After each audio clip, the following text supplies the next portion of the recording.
रामपुर एक सुंदर गांव, जिस गांव में तीन दोस्त एक कमरे में बैठकर बात कर रहे हैं।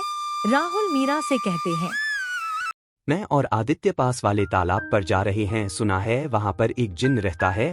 लोगों के मुंह से उस तालाब के बारे में कई कहानियाँ सुनी है। आज पता भी लग जाएगा कि कितना सच है। क्या तुम भी चलना चाहोगी?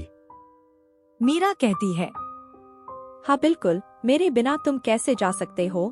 मुझे भी तो पता चले कि जिन्न कैसा होता है। चलो मैं भी चलती हूँ। राहुल, आदित्य और मीरा जंगल के रास्ते पर तालाब की ओर बढ़ रहे हैं। रात का समय है, चांदनी फैली हुई है, लेकिन जंगल के अंदर अजीब सा सन्नाटा है। तो यह वही तालाब है जिसके बारे में लोग कहते हैं कि यह जिन्न का घर है? मुझे तो यकीन नहीं होता। आदित्य कहता है, मुझे भी नहीं, लेकिन हमें यहाँ आना चाहिए था क्या? ये कुछ सही नहीं लग रहा।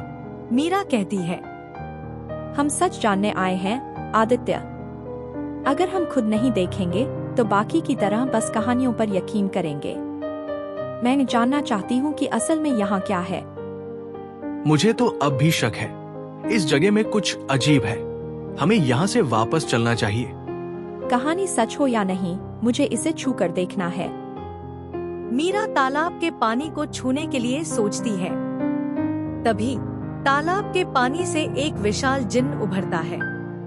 उसकी आंखें लाल हैं और वह बेहद डरावना दिख रहा है। जिन्न कहता है, तुमने मुझे जगाया है, अब तुम्हें इसकी कीमत चुकानी होगी। तीनों दोस्त घबरा जाते हैं। तो राहुल कहता है, कौन हो तुम? हमने तुम्हें कब जगाया? मैं इस तालाब का संरक्षक हूँ। सदियों से यहाँ कैद हूँ। तुमने मुझे मुक्त किया है, इसलिए मैं तुम्हारी 3 इच्छाएं पूरी कर सकता हूँ, लेकिन हर इच्छा की एक कीमत होगी। राहुल सबसे पहले बोलता है। उसकी आंखों में लालच की चमक है। मैं अमीर बनना चाहता हूँ। सोना, हीरे जवाहरात चाहिए मुझे, बहुत सारा धन।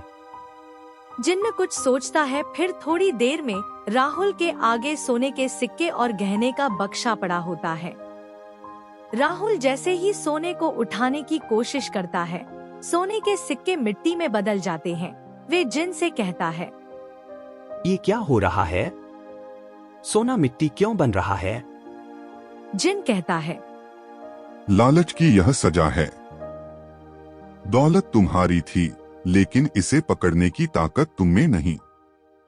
जिन्न आदित्य से कहता है, अब तुम मांगो। तब आदित्य कहता है, मैं ज्ञान चाहता हूँ, ऐसा ज्ञान जो मुझे हर समस्या का हल दे सके। जिन्न एक बार फिर मुस्कुराता है। उसकी आंखों में एक अजीब सी चमक है। वह अपने हाथ उठाता है और आदित्य के मस्तिष्क में जानकारी भरने लगता है।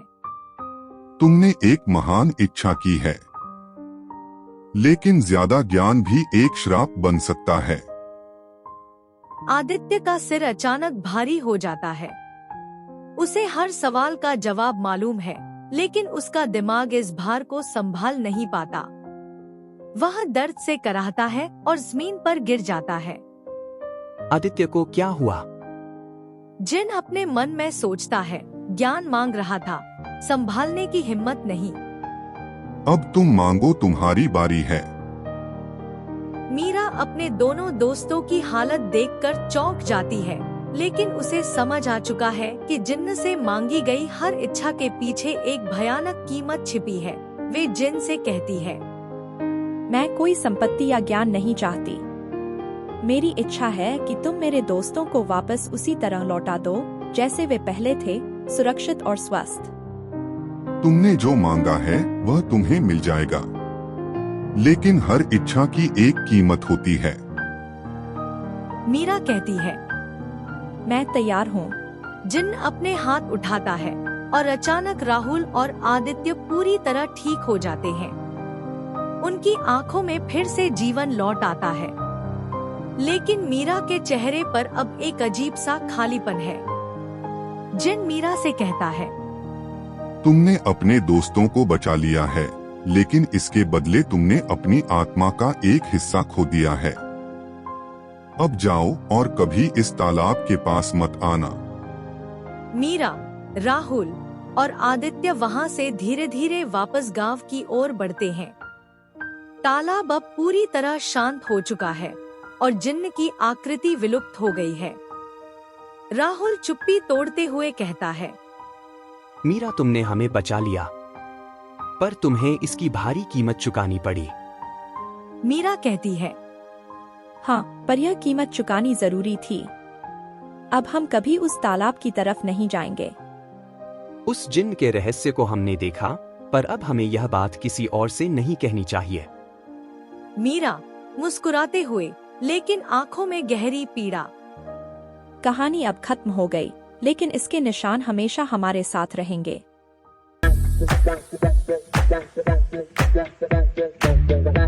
Thank you.